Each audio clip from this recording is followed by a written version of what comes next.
আসসালামু আলাইকুম, শারমিন লীনা স্বাগত জানাচ্ছি এনটিভির মধ্যরাতের খবরে। গ্রাউন্ড সিমেন্ট শিরোনাম দেখছিলেন, এবারে পুরো খবর। সাবেক প্রধানমন্ত্রী ও তার দলের নেতাকর্মীরা দেশ ও দেশের বাইরে থেকে বাংলাদেশকে অস্থিতিশীল করার চেষ্টা করে যাচ্ছে বলে অভিযোগ করেছেন অন্তর্বর্তীকালীন সরকারের প্রধান উপদেষ্টা অধ্যাপক ডক্টর মোহাম্মদ ইউনূস। ইউরোপীয় ইউনিয়নভুক্ত দেশগুলোর রাষ্ট্রদূতদের সাথে বৈঠকে তিনি এমন অভিযোগ করেন। প্রয়োজনীয় সংস্কার কাজ শেষে দ্রুত নির্বাচনের দিকে যাওয়া হবে বলেও উল্লেখ করেন তিনি। নজরানা চৌধুরীর রিপোর্ট।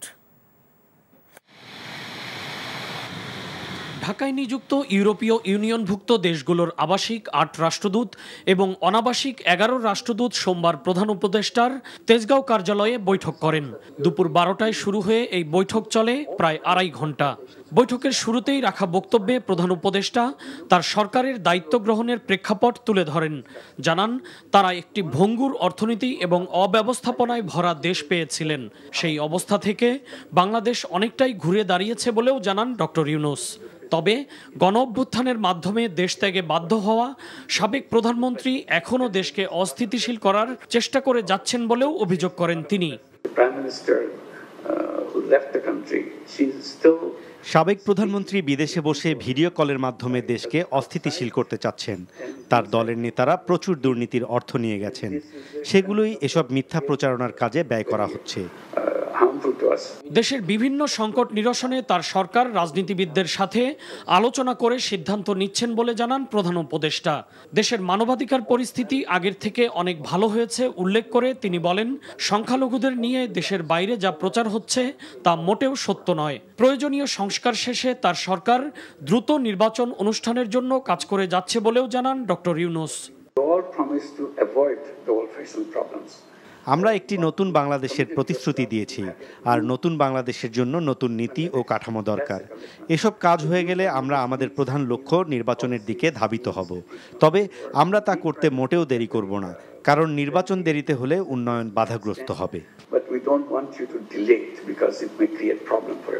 দেশের অর্থনৈতিক উন্নয়নে ইউভুক্ত দেশগুলোর কাছে আর্থিক ও কারিগরি সহযোগিতা কামনা করেন প্রধান উপদেষ্টা। নজরানা Chowdhury, NTV news, Dhaka.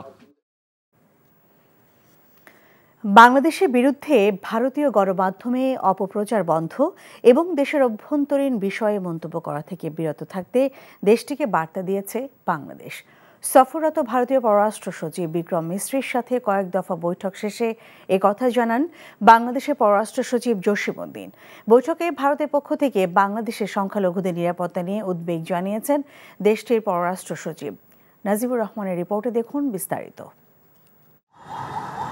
৫ August পরবর্তী সময়ে বিভিন্ন ঘটনাকে কেন্দ্র করে বাংলাদেশ ভারতের সম্পর্কে কিছুটা টানাপোড়েন সৃষ্টি হয়। এমন বাস্তবতায় প্রথমবার বাংলাদেশে আসেন ভারতের পররাষ্ট্র সচিব। শেখ হাসিনা সরকারের পতনের পর এটি ঢাকায় বাংলাদেশ ও ভারতের মধ্যে উচ্চ পর্যায়ের কর্মকর্তাদের প্রথম বৈঠক। রাষ্ট্রীয় অতিথি ভবন পদ্মায় বৈঠকে বসেন দুই দেশের কর্মকর্তারা। পরে সাংবাদিকদের মুখোমুখি হন ভারতের পররাষ্ট্র সচিব। সংখ্যালঘুদের নিরাপত্তা বিষয়ে উদ্বেগ থাকলেও বাংলাদেশের সাথে সম্পর্ক এগিয়ে নেওয়ার কথাও তুলে ধরেন তিনি।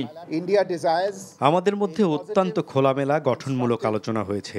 আমি জোর দিয়ে বলেছি যে ভারত বাংলাদেশের সঙ্গে একটি ইতিবাচক, গঠনমূলক এবং পারস্পরিক স্বার্থ সংশ্লিষ্ট সম্পর্ক চায়। আমি সংখ্যালঘুদের নিরাপত্তা ও কল্যাণের সঙ্গে সম্পর্কিত আমাদের উদ্বেগগুলো জানিয়েছি। আমরা সাংস্কৃতিক, ধর্মীয় ও কূটনৈতিক সম্পত্তির উপর হামলার কিছু দুঃখজনক ঘটনা নিয়েও আলোচনা করেছি। আলাদা ব্রিফিংয়ে বাংলাদেশের পররাষ্ট্র সচিব জানান, সংখ্যালঘুদের নিরাপত্তা নিয়ে অপপ্রচারের সুযোগ নেই। বৈঠকে বাংলাদেশের অভ্যন্তরীণ বিষয়ে মন্তব্য করা থেকে বিরত থাকতে ভারতকে বার্তা দেয়া হয়েছে। এটা আমরা অত্যন্ত জোরালোভাবে বলেছি, এটি আমাদের অভ্যন্তরীণ বিষয় এবং আমাদের অভ্যন্তরীণ বিষয়ে অন্য দেশের মন্তব্য সমীচীন নয়। আমি ভারতের পররাষ্ট্র সচিবকেও স্মরণ করিয়ে দিয়েছি যে বাংলাদেশ অন্য দেশের অভ্যন্তরীণ বিষয়ে মন্তব্য করা থেকে বিরত থাকে এবং অন্যান্য দেশেরও একই ধরনের শ্রদ্ধাবোধ আমাদের প্রতি দেখানো উচিত। এছাড়াও ভারতে আশ্রয় নিয়ে শেখ হাসিনা রাজনৈতিক বক্তব্য দিচ্ছেন। বিষয়টি সুখকর নয় বলেও ভারতের পররাষ্ট্র সচিবকে জানিয়েছে বাংলাদেশ। প্রাক্তন প্রধানমন্ত্রী তিনি ভারতে অবস্থান করে যে সমস্ত বক্তব্য রাখছেন সেই বক্তব্যের প্রতি আমরা তাদের দৃষ্টি আকর্ষণ করেছি। আপনারা গতকালে শুনেছেন তিনি একটি বক্তব্য দিয়েছেন এবং সেই বক্তব্যটি সরকার পছন্দ করছেন না, এবং তারা যে কথাটা বলেছেন যে her presence does not have any bearing on our relations. সাম্প্রতিক উত্তেজনা কাটিয়ে দ্রুতই অতীতের মতো দুদেশ ইতিবাচক ও গঠনমূলক সম্পর্ক উন্নয়নে কাজ করে যাবে বলেও আশা প্রকাশ করেন তিনি। Najibur Rahman, NTV news, Dhaka. নয়াদিল্লি বাংলাদেশের অন্তর্বর্তীকালীন সরকারের সঙ্গে এবং দুই প্রতিবেশীর মধ্যে সম্পর্ক উন্নয়নে সম্মিলিত ও সমন্বিত প্রচেষ্টায় আগ্রহী বলে জানিয়েছেন ঢাকায় সফররত ভারতের পররাষ্ট্র সচিব বিক্রম মিস্ত্রি। সোমবার রাষ্ট্রীয় অতিথি ভবন যমুনায় প্রধান উপদেষ্টা অধ্যাপক মোহাম্মদ ইউনূসের সঙ্গে এক বৈঠকে একথা জানান তিনি। সফররত ভারতের পররাষ্ট্র সচিব বিক্রম মিস্ত্রির পক্ষ থেকে বাংলাদেশকে বলা হয়েছে, বিভিন্ন কারণে দুই দেশের সম্পর্কের মধ্যে একটি মেঘ এসেছে, সেই মেঘটি দূর করতে হবে। বাংলাদেশ বলেছে এটি দূর করতে হবে। সম্পর্কের কালো মেঘ দূর করতে ভারতের সহায়তা চান প্রধান উপদেষ্টা। ভারতের পররাষ্ট্র সচিব বলেন, সম্পর্ক বাড়ানো ছাড়া দ্বিতীয় কোনো চিন্তা নেই। তারা যেখানে ছিল সেখান থেকেই আবার শুরু করতে চায়। প্রায় 40 মিনিটের ওই বৈঠকে সংখ্যালঘু ইস্যু, অপতথ্য প্রচার, ক্ষমতাচ্যুত স্বৈরশাসক শেখ হাসিনার ভারতে অবস্থান, আঞ্চলিক সহযোগিতা এবং জুলাই আগস্ট গণঅভ্যুত্থান নিয়ে আলোচনা হয়েছে। ভারতের পক্ষ থেকে যেটা বলা হয়েছে যে তারা আমাদের সাথে সম্পর্ক জোরদারে আগ্রহী এবং সম্পর্ক এগিয়ে নিতে আগ্রহী, এবং বিভিন্ন অপপ্রচার, এই যে বিভিন্ন রকমের কর্মকাণ্ড সেখানে হচ্ছে, যেগুলো আমাদের দেশের যে একটা ইমেজ আছে সম্প্রীতির একটা দেশ বলে, সেটাকে প্রশ্নবিদ্ধ করছে। আমাদের এই যে জুলাই আগস্টের যে অভ্যুত্থান, এটাকে প্রশ্নবিদ্ধ করছে। এগুলোর ব্যাপারে তাদের বক্তব্য হচ্ছে যে এগুলোর ক্ষেত্রে ভারতীয় সরকার কোনোভাবেই দায়ী না। শেখ হাসিনার সময় দুদক ও বিচার বিভাগ দাসে পরিণত হয়েছিল বলে মন্তব্য করেছেন আইন উপদেষ্টা ডক্টর আসিফ নজরুল। বলেন, শেখ হাসিনার পুরো পরিবার দুর্নীতি করলেও তাদের বিরুদ্ধে ব্যবস্থা না নিয়ে মিথ্যা অভিযোগে খালেদা জিয়ার বিরুদ্ধে মামলা করে দুদক। একই অনুষ্ঠানে টিআইবি নির্বাহী পরিচালক ডক্টর ইফতেখারুজ্জামান বলেন, দুদকের অনাচার দুর্নীতি দেখে তিনি বিব্রত। আবির আহমেদের রিপোর্ট। এক ভিন্ন প্রেক্ষাপটে দেশে এবার পালিত হচ্ছে আন্তর্জাতিক দুর্নীতি বিরোধী দিবস। সরকার গঠিত তদন্ত কমিটি অর্থনৈতিক খাতের শ্বেতপত্র প্রকাশ করেছে, যেখানে দেখানো হয়েছে দুর্নীতির মাধ্যমে অর্জিত 28 লাখ কোটি টাকা পাচার হয়েছে। তবে অভ্যন্তরীণভাবে কোনো প্রতিষ্ঠান ও ব্যক্তি কত টাকা দুর্নীতি এবং অনিয়মের মাধ্যমে কুক্ষিগত করেছে সেসব নিয়েও তদন্ত হবে হয়তো। প্রযুক্তির ব্যাপক ও দ্রুত উৎকর্ষের সাথে সাথে প্রতিনিয়ত দুর্নীতির ধরন ও কৌশল পরিবর্তিত হচ্ছে। আন্তর্জাতিক দুর্নীতি প্রতিরোধ দিবস উপলক্ষে রাজধানীতে অনুষ্ঠানের আয়োজন করে দুর্নীতি দমন কমিশন দুদক। এই অনুষ্ঠানে প্রধান অতিথি হিসাবে অংশ নিয়ে আইন উপদেষ্টা জানালেন, খোদ দুদকই বিগত দিনের দুষ্টের লালন করেছে। 3 কোটি টাকা ব্যাংকে থেকে 6 কোটি টাকা হয়েছে, ওই টাকা কেউ টাচ করে নাই। সেই জন্য 3 বারের সাবেক প্রধানমন্ত্রীকে 10 বছরের জেল দিয়ে দিয়েছে এই দেশের দুদক বিচার বিভাগ মিলে। চোর প্রধানমন্ত্রী, এই চোরের মুখের সামনে কেউ কোনো কথা বলতে পারতো না। দুদক তার দাসে পরিণত হয়েছে। দুর্নীতি দমন কমিশনকে সচ্ছলতার সাথে দায়িত্ব পালনের আহ্বান জানান আইন উপদেষ্টা। চুরি করে হাজার হাজার কোটি টাকার মালিক যারা হয়েছে তাদের বিরুদ্ধে তদন্তের অ্যাপ্রুভালটা দিয়ে গেছেন। এখন তদন্ত করেন, ভালো পরিবেশ পেলে আপনারা কাজ করতে পারেন, এটা দেখান। সমাজের গভীরে দুর্নীতির যে শিখর গজিয়েছে তা উপড়ে ফেলার কথা বলেছেন দুর্নীতি দমন কমিশন সংস্কারে গঠিত কমিশন প্রধান ও টিআইবির নির্বাহী পরিচালক ডক্টর ইফতেখারুজ্জামান। অন্তর্বর্তীকালীন সরকার যে যৌক্তিকভাবে যে ক্ষেত্র এবং প্রতিষ্ঠানগুলোকে চিহ্নিত করেছে তার শীর্ষে অবশ্যই দুর্নীতি একটি ক্ষেত্র ও দুর্নীতি দমন কমিশন সুনির্দিষ্টভাবে সংস্কারের কার্যক্রম চলছে। এদিকে ধানমন্ডির মাইডাস সেন্টারে আন্তর্জাতিক দুর্নীতি বিরোধী দিবস উপলক্ষে কার্টুন প্রতিযোগিতার বিজয়ীদের পুরস্কার বিতরণ করা হয়। পরে চিত্র প্রদর্শনীর উদ্বোধনও করা হয়। আবির আহমেদ, এনটিভি নিউজ, ঢাকা। যারা বলছে নির্বাচিত সরকারের মতো জনগণের ম্যান্ডেট নেই অন্তর্বর্তী সরকারে, তারা ভুল বলছেন উল্লেখ করে টিআইবি নির্বাহী পরিচালক ডক্টর ইফতেখারুজ্জামান বলেছেন, এই সরকারের ম্যান্ডেট নির্বাচিত সরকারের চেয়ে বেশি। সংস্কার বিষয়ে এসডিজি বাস্তবায়নে নাগরিক প্ল্যাটফর্ম আয়োজিত আলোচনায় এসব কথা বলেন তিনি। এ সময় ডক্টর দেবপ্রিয় ভট্টাচার্য অভিযোগ করেন, বৈষম্য বিরোধী চেতনার অনেকে এখন বৈষম্যমূলক কাজে জড়াচ্ছেন। হাসানুল শাওনের রিপোর্ট। সুশাসনের জন্য জনসম্পৃক্ত সংস্কার বিষয়ে এসডিজি বাস্তবায়নে নাগরিক প্ল্যাটফর্মের এই আলোচনা, যাতে মতামত দেন সমাজের বিভিন্ন শ্রেণী পেশার মানুষ। বক্তারা বলেন, পতিত আওয়ামী সরকারের উন্নয়নের বয়ানের বিপরীতে দেশে সব ধরনের বৈষম্য বেড়েছে। জুলাই আগস্ট বিপ্লবের পর যারা ক্ষমতায় এসে গেছেন বলে ভাবছেন, তাদের মধ্যে সে আন্দোলনের চেতনার প্রতিফলন নেই। পরিবর্তন তো বড় হয়েছে 5ই আগস্ট, এবং একটা সুযোগ কিন্তু সৃষ্টি হয়েছে এবং এইটাকে কাজে লাগাতে হবে। একটা নির্বাচন করেই তো শেষ করা যাবে না, একদম সারাক্ষণিক একটা তাদেরকে একটা দায়বদ্ধতার মধ্যে রাখা, তাদের উপরে নজর রাখা, সেটার দায়িত্বটা কিন্তু আমাদের নাগরিকদেরই আছে। বৈষম্য বিরোধী আন্দোলনের সফলতার পর অনেকের ভূমিকা নিয়েও সমালোচনা করেন বক্তারা। আমরা লক্ষ্য করছি এই মুহূর্তে বৈষম্য বিরোধী চেতনার পক্ষের শক্তিদের ভিতরে কেউ না কেউ আমরা লক্ষ্য করছি, যারা বিভিন্ন ধরনের বৈষম্যকে টিকিয়ে রাখার পক্ষে বিভিন্ন রকমের যুক্তিতর্ক দিচ্ছে। এই সুযোগে দেশের নির্বাচন ব্যবস্থা এবং রাজনৈতিক সংস্কৃতির পরিবর্তন আনার তাগিদ দেন বিশিষ্টজনরা। বড় চ্যালেঞ্জ হলো মনোনয়ন বাণিজ্য, অর্থ, কোটি কোটি টাকা যে, শত কোটি টাকা যে লেনদেন হয়, এটা কিভাবে আমরা করব, এটা কিভাবে নিয়ন্ত্রণ করব, এবং এটা যদি নিয়ন্ত্রণ করতে হয় তাহলে আমাদের রাজনীতিবিদদেরই এই দায়িত্ব নিতে হবে। বক্তারা বলেন, আওয়ামী শাসনামলে দুর্নীতি করতেই দেশে কর্তৃত্ববাদ প্রতিষ্ঠিত হয়েছিল। অনেকে মনে করেন যে অন্তর্বর্তীকালীন সরকার নির্বাচিত সরকার নয়, তাদের ক্ষমতার ভিত্তি নাই। মিসনোমার। যেই ম্যান্ডেট নিয়ে অন্তর্বর্তীকালীন সরকার ক্ষমতায় বসেছে, তাকে দেয়া হয়েছে, এটা অভূতপূর্ব। এটা কোনো নির্বাচিত সরকারেরও নাই। দেশ সংস্কারের যে সুযোগ তৈরি হয়েছে তা কাজে লাগানোর আহ্বান জানান এসডিজি বাস্তবায়নে নাগরিক platform. Hasanul Shaon, NTV news, Dhaka. বিএনপির সর্বোচ্চ নীতি নির্ধারণী ফোরাম জাতীয় স্থায়ী কমিটির বৈঠক অনুষ্ঠিত হয়েছে। সোমবার রাতে গুলশানে বিএনপি চেয়ারপারসনের রাজনৈতিক কার্যালয়ে এই বৈঠক হয়। লন্ডন থেকে অনলাইনে যুক্ত হয়ে বৈঠকে সভাপতিত্ব করেন বিএনপির ভারপ্রাপ্ত চেয়ারম্যান তারেক রহমান। দেশের বাইরে বৈঠকে অনলাইনে যুক্ত হন বিএনপির মহাসচিব মির্জা ফখরুল ইসলাম আলমগীরও। এ সময় সমসাময়িক রাজনৈতিক বিষয়সহ বিভিন্ন বিষয়ে আলোচনা হয়। বৈঠকে দলে বিএনপির স্থায়ী কমিটির সদস্য ডক্টর খন্দকার মোশাররফ হোসেন, ব্যারিস্টার জমিরুদ্দিন সরকার সহ অন্যরা অংশ নেন।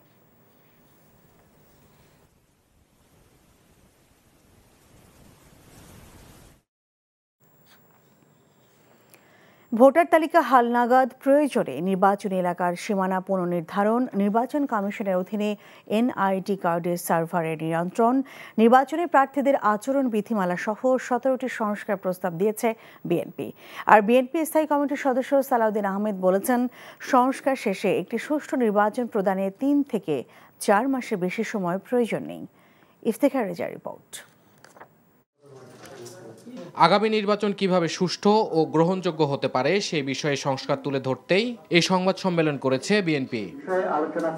সোমবার বিকেলে গুলশানে বিএনপি চেয়ারপারসন কার্যালয়ে সংস্কার প্রস্তাব উত্থাপন করেন বিএনপির স্থায়ী কমিটির সদস্য ডক্টর আব্দুল মঈন খান।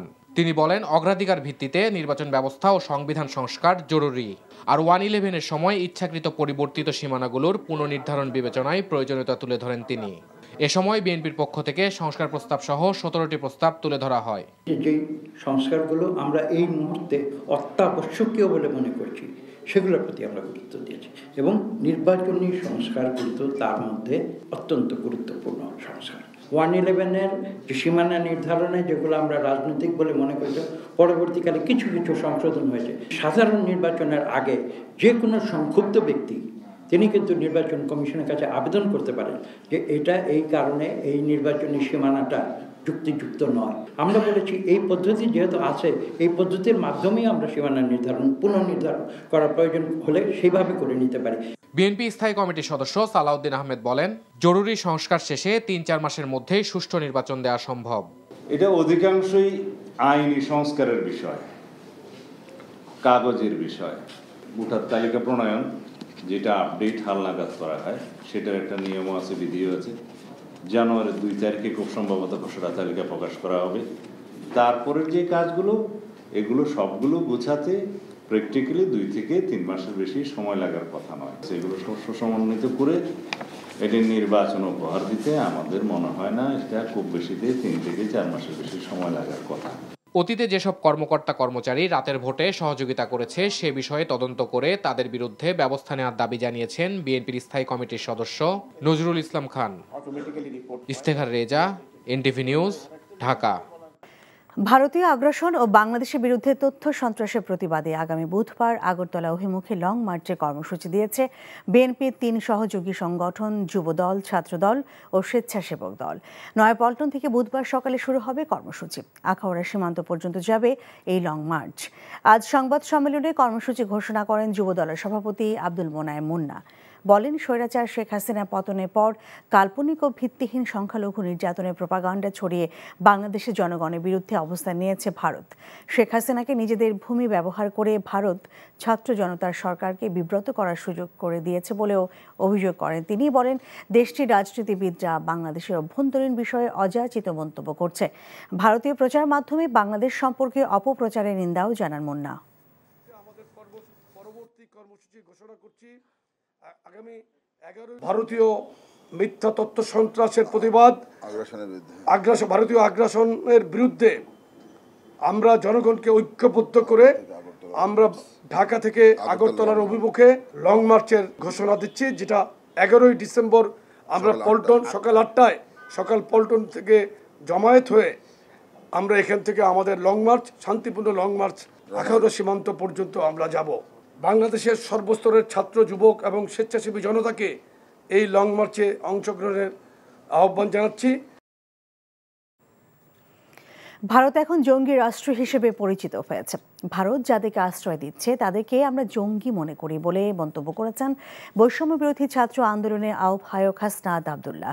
সোমবার সন্ধ্যায় রাজধানীর বাংলা মোটরে সংগঠনটির নেতাদের গাড়িতে হামলা ও ভাঙচুরের প্রতিবাদ ও বিচারের দাবিতে নিজ কার্যালয়ে আয়োজিত সংবাদ সম্মেলনে একথা বলেন তিনি বলেন, শেখ হাসিনা ভারতের বেতনভুক্ত কর্মচারী ছিল।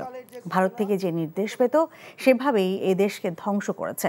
তিনি আরও বলেন, শেখ হাসিনাকে অবশ্যই বাংলাদেশে আসতে হবে, তবে তা শুধু বিচারের জন্য। ভারত যদি তাকে ফেরত না দেয় আমরা ধরে নেব ভারত জঙ্গিবাদকে প্রশ্রয় দিচ্ছে। গতকালের যে ঘটনা, শেখ হাসিনা অবশ্যই বাংলাদেশে আসবে, তবে বিচারের জন্য আসবে। গণহত্যার যে কাঠগড়ায় তাকে দাঁড়াতে হবে, তার বিচার নিশ্চিত করার জন্য হাসিনাকে অবশ্যই ফিরতে হবে। এবং তারা যদি হাসিনাকে ফেরত না দেয় তাহলে আমরা ধরে নিব ভারত হচ্ছে, ইন্ডিয়া হচ্ছে জঙ্গি সংগঠনকে তারা পৃষ্ঠপোষকতা দিচ্ছে। অনিয়ম, দুর্নীতি সহ নানা অভিযোগে কিশোরগঞ্জে তারাইলের তালজাঙ্গা রাজচন্দ্র রায় উচ্চ বিদ্যালয়ের প্রধান শিক্ষক সহ 2 শিক্ষকের অপসারণ দাবি করেছেন এলাকাবাসী। সোমবার সকালে স্থানীয় খেলার মাঠে জড়ো হন তারা। পরে মানববন্ধন ও বিক্ষোভ মিছিল করেন কিশোরগঞ্জ তারাইল সড়কে। ঘণ্টাব্যাপী প্রতিবাদ কর্মসূচিতে শিক্ষার্থীদের অভিভাবকরাও অংশ নেন। এ সময় প্রধান শিক্ষক মঈনুদ্দিন সাবেরি এবং সহকারী প্রধান শিক্ষক মুস্তাফিজুর রহমানের বিরুদ্ধে অর্থ আত্মসাৎ, নারী কেলেঙ্কারি সহ বিভিন্ন অভিযোগ করেন বিক্ষোভকারীরা।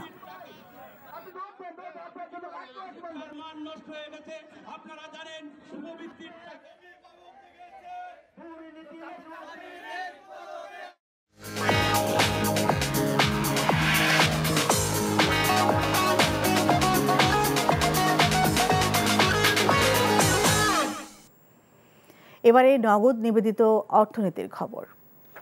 বাজার পরিস্থিতি উন্নতি না হলে কর হার আগের অবস্থায় ফিরিয়ে নেওয়া হবে বলে জানিয়েছেন জাতীয় রাজস্ব board NBR chairman Mohammad Abdur Rahman Khan. রাজধানী আগারগাঁওয়ের রাজস্ব ভবনে সোমবার সংবাদ সম্মেলনে তিনি একথা বলেন। জানান, বাজারে স্বস্তি ফেরাতে খেজুর, চিনি, পেঁয়াজ, ডিম, আলু, ভোজ্য তেল ও চালে শুল্ক কর ছাড় দেওয়া হয়েছে। প্রচারণাও চালানো হয়েছে, তবে ডিম, আলুর বাজার ছাড়া অন্য পণ্যগুলোতে সুফল মেলেনি। বিশেষ করে ভোজ্য তেলের আন্তর্জাতিক বাজারে দামের ঊর্ধ্বগতির কারণে দাম কমাতে পারছেন না বলে জানিয়েছেন ব্যবসায়ীরা। দেশ করতে রাজস্ব আদায় বিকল্প নেই জানিয়ে তিনি বলেন, বাজারে অনিয়ম রুখতে সরকার ও ভোক্তা অধিকারের পাশাপাশি জনগণকেও সোচ্চার হতে হবে। জমকালো আয়োজনে দুবাইতে অনুষ্ঠিত হলো বাংলাদেশ প্রেস ক্লাব UAE এর নতুন কমিটির অভিষেক। অনুষ্ঠানে প্রবাসী বাংলাদেশিদের আমিরাতের আইন কানুন মেনে চলার আহ্বান জানান দুবাইয়ের কনসাল জেনারেল মোহাম্মদ রাশিদুজ্জামান। আমিরাত প্রতিনিধি মামুনুর রশিদের পাঠানো রিপোর্টে দেখুন বিস্তারিত। সংযুক্ত আরব আমিরাতে বাংলাদেশ প্রেস ক্লাব UAE-র বর্ণিল অভিষেক। দুবাইতে উৎসব মুখর পরিবেশে আয়োজনের মধ্য দিয়ে প্রেস ক্লাবের নতুন কমিটির যাত্রা শুরু হয়। অনুষ্ঠানে প্রধান অতিথি ছিলেন দুবাইয়ের কনসাল জেনারেল মোহাম্মদ রাশিদুজ্জামান। সংগঠনটির প্রশংসা করে সহযোগিতার আশ্বাস দেন তিনি।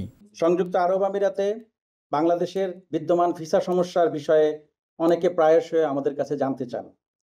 আমি নিশ্চিত করতে চাই এই সমস্যা সমাধানের লক্ষ্যে আমাদের দুই দেশের মধ্যে কূটনৈতিক পর্যায়ের আলোচনা এবং প্রচেষ্টা অব্যাহত রয়েছে।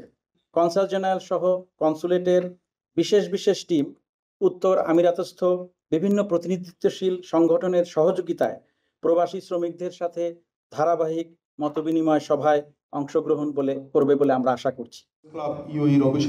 অনুষ্ঠানে ভার্চুয়ালি যোগ দেন জাতীয় প্রেস ক্লাবের সাধারণ সম্পাদক আইয়ুব ভুইয়া, কবি আব্দুল হাই শিকদার ও কলামিস্ট ফোরাম ও বাংলাদেশের মহাসচিব মীর আব্দুল আলিম।